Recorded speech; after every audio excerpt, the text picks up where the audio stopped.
नमस्कार, मैं हूं आपके साथ मेघा कौशिक। एक ऐसा नेता जिन्होंने देश को विजन भी दिया और टेलीविजन भी, जिन्होंने देश के युवाओं को सीख भी दी और तकनीक भी, जो दूरदृष्टा भी थे और प्रखर वक्ता भी, जो नए भारत के विधाता भी थे और निर्माता भी, जिन्होंने देश को स्थायी सरकार दी, मोटर कार दी, देश के विकास को रफ्तार भी दी।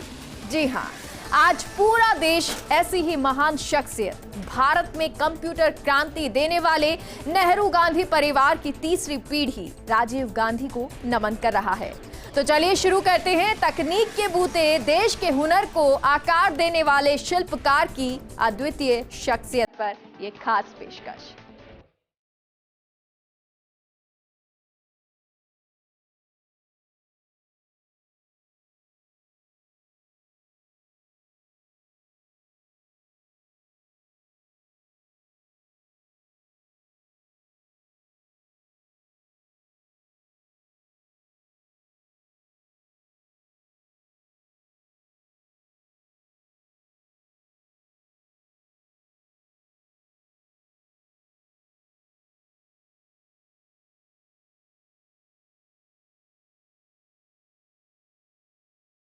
देश के विकास को लेकर राजीव गांधी का दृष्टिकोण दूरगामी था। उन्होंने गरीबों किसानों के विकास का खाका खींचा तो नए भारत की नींव भी रखी।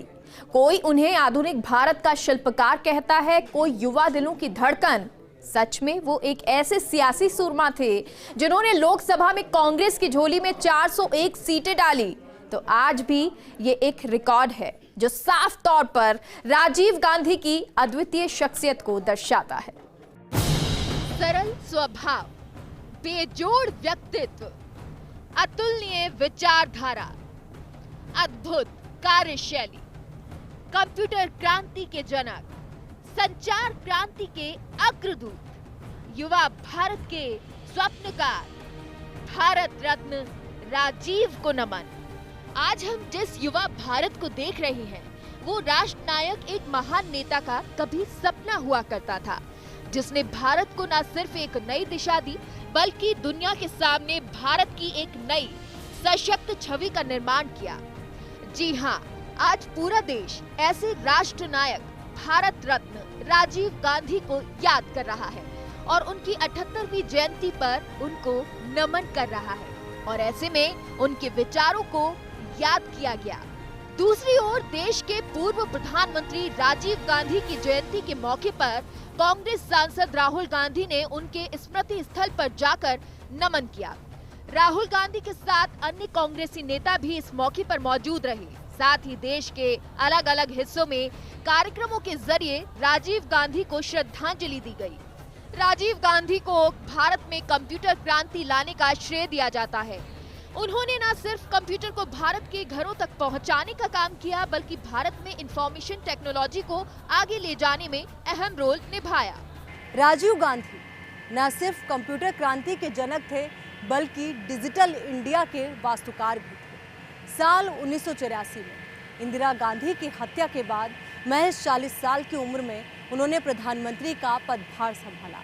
जब उन्होंने पदभार संभाला तो ऐसे में विरोधी दलों के द्वारा उन्हें आसमान से टपका प्रधानमंत्री कहा जाने लगा। उन्होंने इन तमाम आलोचनाओं को नजरअंदाज कर दिया और देश के विकास में इस दूरदर्शिता के साथ काम किया कि आज भी उनके द्वारा किए गए कामों को याद किया जाता है।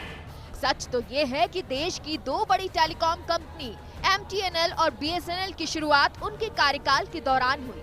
उनके इस योगदान ने न सिर्फ कंप्यूटर को भारतीय घर तक लाने का काम किया बल्कि भारत में इंफॉर्मेशन टेक्नोलॉजी को आगे ले जाने में अहम किरदार निभाया।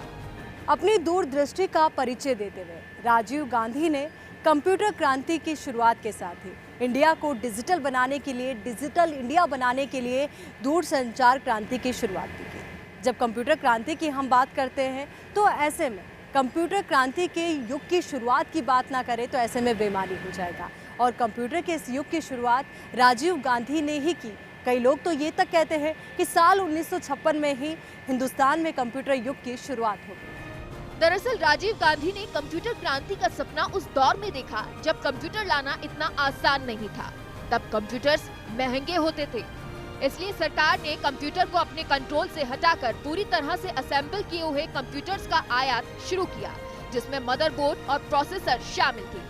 यहीं से कंप्यूटर्स की कीमतें कम होना शुरू हुई, क्योंकि उससे पहले तक कंप्यूटर्स सिर्फ चुनिंदा संस्थानों में इंस्टॉल किए गए थे। राजीव गांधी के प्रधानमंत्री बनने से पहले 1970 में पहली बार भारत में डिपार्टमेंट ऑफ इलेक्ट्रॉनिक्स की शुरुआत हो गई थी, जिसका मकसद पब्लिक सेक्टर में कंप्यूटर डिवीजन की नींव रखना था। 1978 में IBM के अलावा दूसरी प्राइवेट सेक्टर कंपनी ने भारत में कंप्यूटर बनाना शुरू किया। और ये भी सच है कि अगर आज घर घर में कंप्यूटर पहुंचे हैं तो राजीव गांधी की ही देन, क्योंकि उनके द्वारा उस दौर में जब निजी कंपनियां सॉफ्टवेयर बनाने का काम कर रही थी तो उनके लिए एक ऐसा सुगम माहौल बनाया गया जिसके माध्यम से वो अपना काम सुगमता से कर सके। साथ ही C.DOT की शुरुआत भी तभी हुई। ऐसे में देश के गाँवों में, कस्बों में सूचना की क्रांति आ गई। कई जगह PCOs स्थापित हुए जो आज भी कहीं ना कहीं देखने को मिल ही जाते हैं।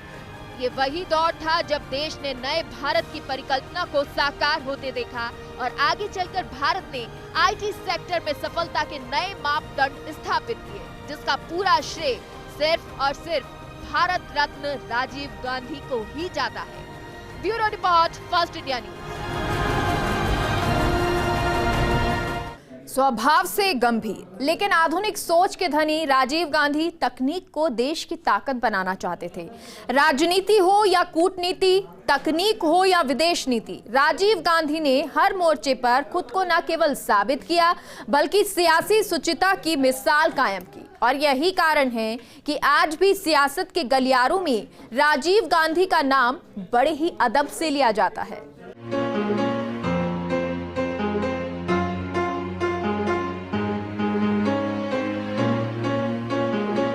महज 40 साल की उम्र में देश के प्रधानमंत्री बनने वाले Rajiv Gandhi. I, Rajiv Gandhi, do solemnly affirm that I will bear true faith and allegiance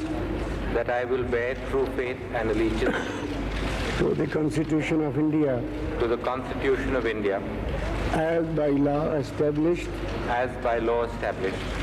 that I will uphold the sovereignty and integrity of India, that I will faithfully and conscientiously discharge my duties as Prime Minister.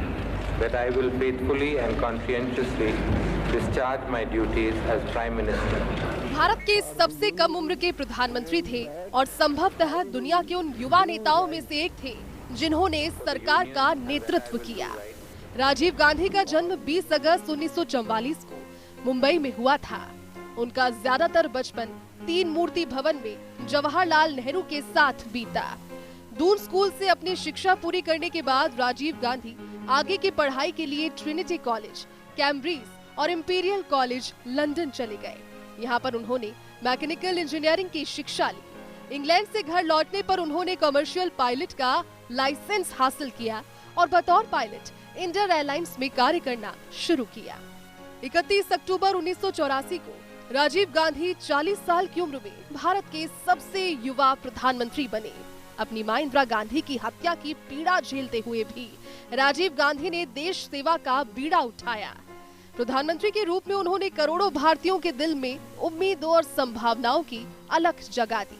आधुनिक ख्यालात के होने के बावजूद राजीव गांधी का भारतीय संस्कृति और सभ्यता से अगाध प्रेम था। विज्ञान और प्रौद्योगिकी, संचार, बुनियादी ढांचे के विकास और अंतरिक्ष अनुसंधान के क्षेत्र में यदि आज भारत एक मुख्य राष्ट्र के रूप में उभरा है तो वो राजीव गांधी के नेतृत्व में की गई कई पहलों का ही परिणाम है। राजीव गांधी ने भारत की साक्षरता दर में सुधार करने के लिए कई प्रयास किए। बतौर प्रधानमंत्री उनके कार्यकाल में ही इंदिरा गांधी राष्ट्रीय मुक्त विश्वविद्यालय यानी इग्नू और जवाहर नवोदय विद्यालयों की स्थापना हुई। भारत में शिक्षा को एक नई दिशा और नया बल प्रदान करने के उद्देश्य से 1986 की नई शिक्षा नीति उन्हीं के कार्यकाल में लाई गई। तो वहीं प्राकृतिक संसाधनों के संरक्षण में भी राजीव गांधी की रुचि पर्यावरण के क्षेत्र में किए गए उनके कार्यों में दिखाई देती है। धरती और जीवन के लिए संकट को भांपते हुए उन्होंने संसद में पर्यावरण संरक्षण विधेयक पेश किया। इसके अलावा राजीव गांधी ने 1952 को राष्ट्रीय वन नीति की समीक्षा भी कराई और 1988 की नई वन नीति तय करने में महत्वपूर्ण भूमिका निभाई। नई नीति ने वन संसाधनों के टिकाऊ उपयोग पर बल दिया।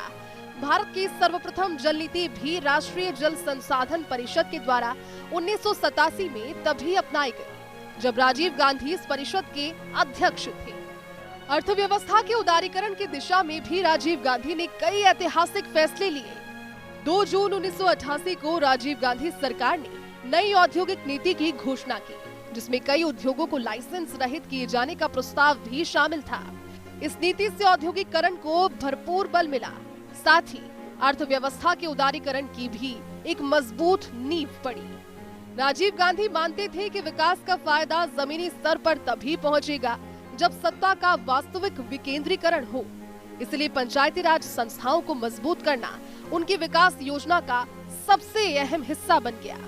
राजीव गांधी देखरेख में पंचायतों को संवैधानिक दर्जा और सुरक्षा प्रदान करने के लिए संविधान में संशोधन करने के लिए एक विधेयक का मसौदा तैयार किया गया। 15 मई 1989 को इसे लोकसभा में संविधान के 64वें संशोधन विधेयक के तौर पर पेश किया गया। शांति को बढ़ावा देने में राजीव गांधी अपने पूरे कार्यकाल में एक शांति दूत की भूमिका निभाते नजर आए। प्रधानमंत्री का पद ग्रहण करने के बाद उन्होंने सबसे पहले पंजाब समस्या का समाधान करने का संकल्प लिया, जिनकी वजह से देश में अशांति फैली हुई थी। 25 जुलाई 1985 को राजीव गांधी और शिरोमणि अकाली दल के अध्यक्ष संत हरचरण सिंह लोंगोवाल के बीच पंजाब समझौता पर हस्ताक्षर किए गए। असम में संघर्ष छिड़ने के बाद 15 अगस्त 1985 को राष्ट्र के नाम अपने संबोधन में राजीव गांधी ने असम समझौते के रूप में इसके निवारण के लिए एक ज्ञापन की घोषणा की। 30 जून 1986 को मिजोरम शांति समझौते पर हस्ताक्षर हुए, जिस पर आंदोलन के नेता लालडेंगा, तत्कालीन केंद्रीय गृह सचिव आर.डी. प्रधान और मिजोरम सरकार के मुख्य सचिव ने हस्ताक्षर किए। इस समझौते ने मिजोरम को एक 40 सदस्यीय विधानसभा वाले पूर्ण राज्य का दर्जा प्रदान किया।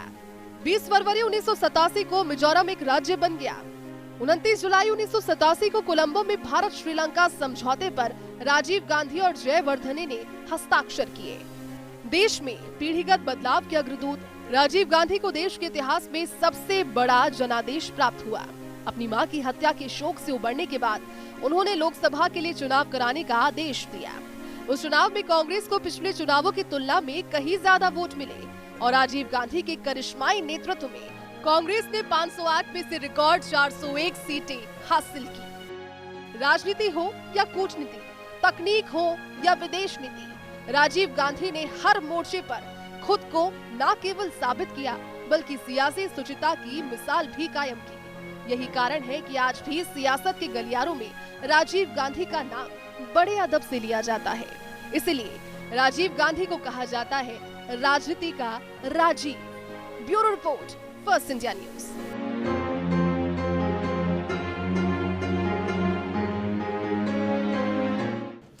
एक छोटे से ब्रेक के लिए रुकते हैं, ब्रेक के बाद जल्द लौटते हैं।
ब्रेक के बाद एक बार फिर से आप सभी का स्वागत है।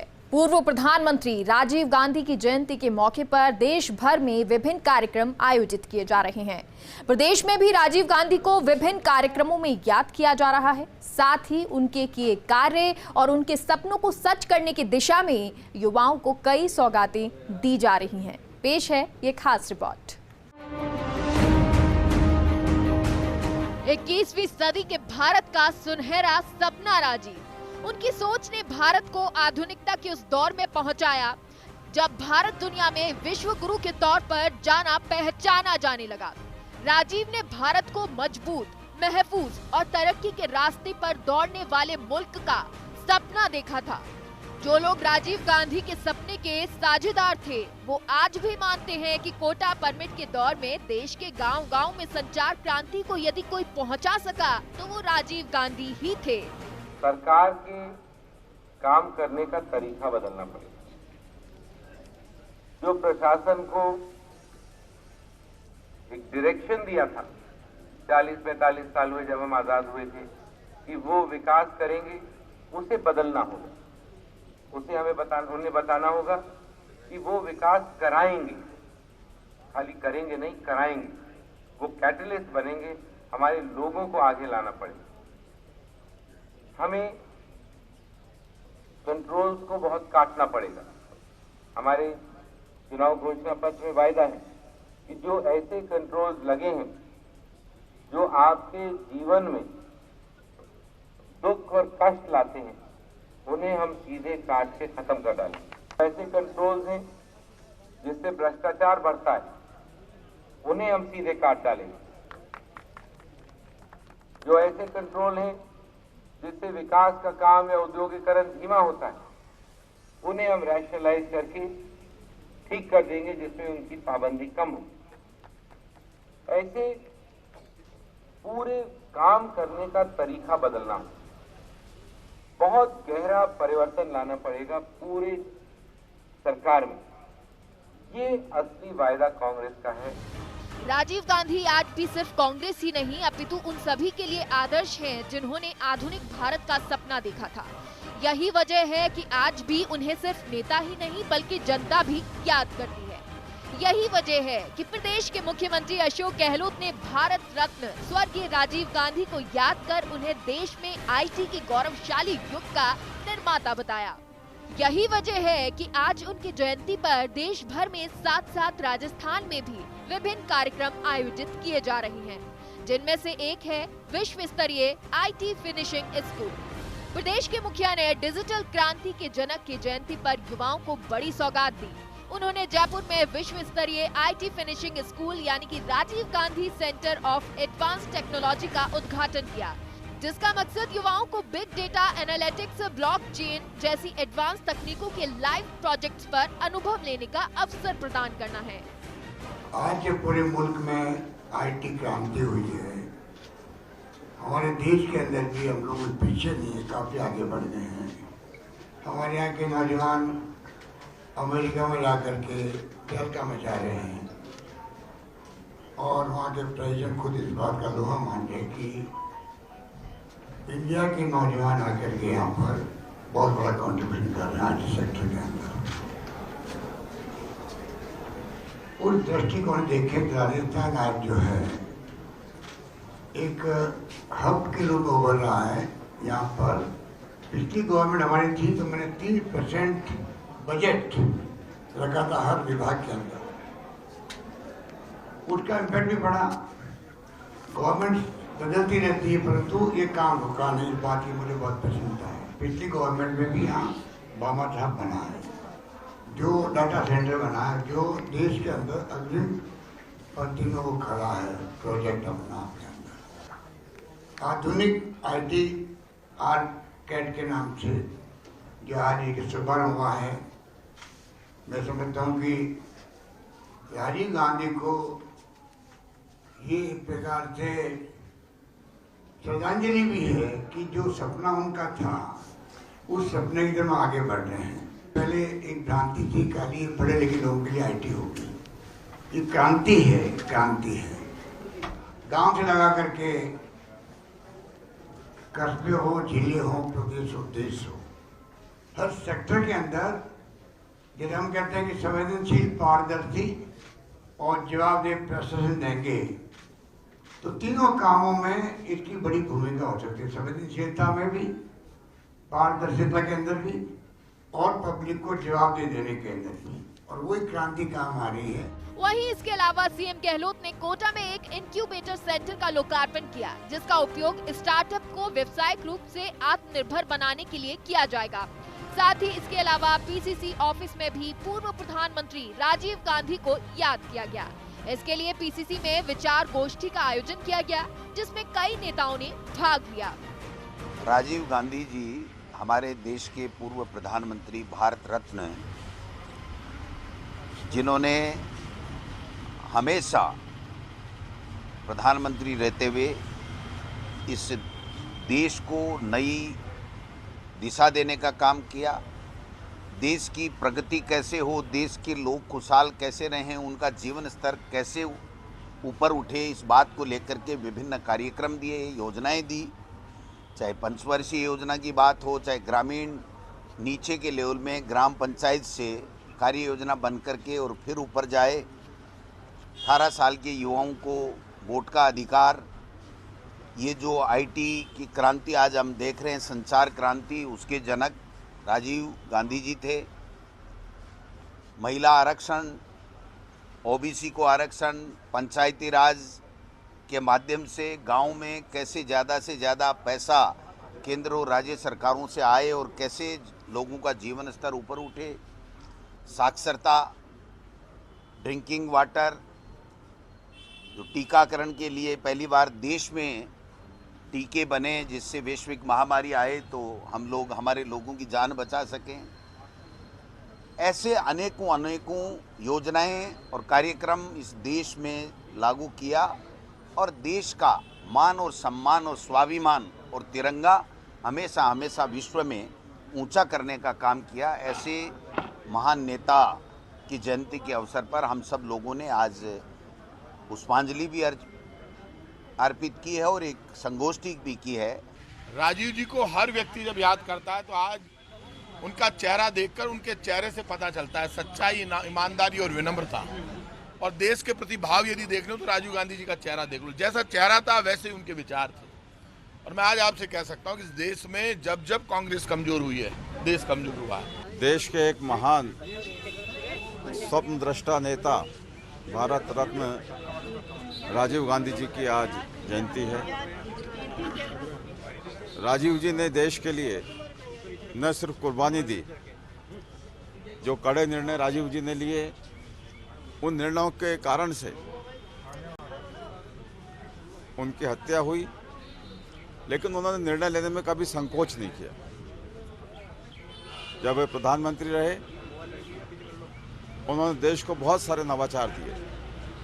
युवाओं को 18 साल का मताधिकार, जो एक सपने के समान था, नई शिक्षा नीति, कंप्यूटर क्रांति, जिसका तब की भारतीय जनता पार्टी और जो उनके साथ के विपक्षी दल हैं, उन लोगों ने भरपूर विरोध किया।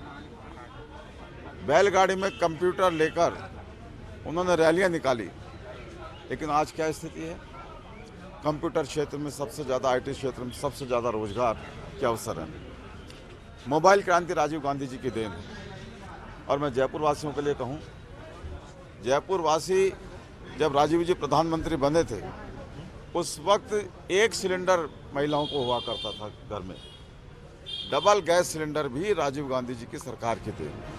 राजीव गांधी ने जब 31 अक्टूबर 1984 को प्रधानमंत्री पद की शपथ ली, तब वो भारतीय राजनीति में कोरी स्लेट की तरह थे, जिस पर सियासी दांव पेच की आड़ी तिरछी लकीरें नहीं थी। राजीव गांधी ने भारतीय राजनीति के पन्नों पर अपनी सोच और अपने सपनों को उकेरना शुरू किया।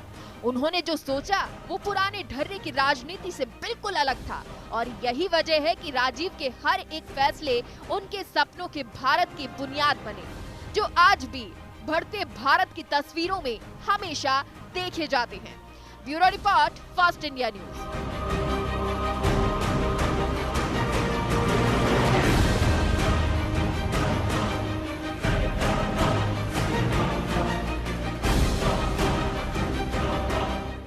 फिलहाल के लिए हमारे खास प्रोग्राम में इतना ही। आप देखते रहिए फर्स्ट इंडिया न्यूज। नमस्कार।